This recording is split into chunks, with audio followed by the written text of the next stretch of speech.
Neffens de waarberuchten zou het mooie waar erom moeten komen. Voor een soort mensen een goede reden om een zwembad aan te schaffen. We merken dat de vraag naar grote zwembaden de laatste jaren steeds hoger wordt.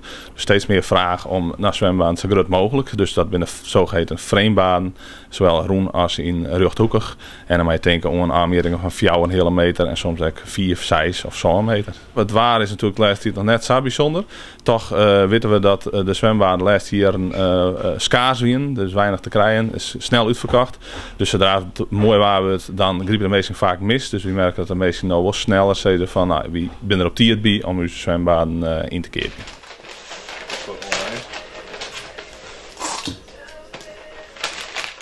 De prijzen voor een stukje verkoeling in de achtertuin variëren. Een lietsbaadje is tussen de 10 en 20 euro, maar zodra je wat denkt om een framebaden en dat soort dingen, dan kom je gauw in de 50, 60 euro of hoger.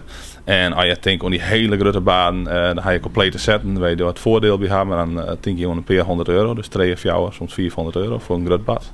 Om alle mensen te betjennen is het verstandig om al betiert in te kepen. We hebben een grote loods, we hebben best wel wat variëteit gehad.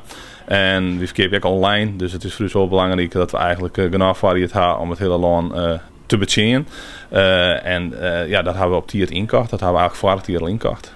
Als je een nice zwembadkeepje wil, binnen er wel dingen waar je rekening mee houden moet. Een belangrijke tip is dat er in zo'n heel groot bad natuurlijk tussen de 10 en de 20.000 liter water gaat. Een beetje afhankelijk van het bad. En met een beetje goed onderhoud kun je eigenlijk de hele simmer wel met het water.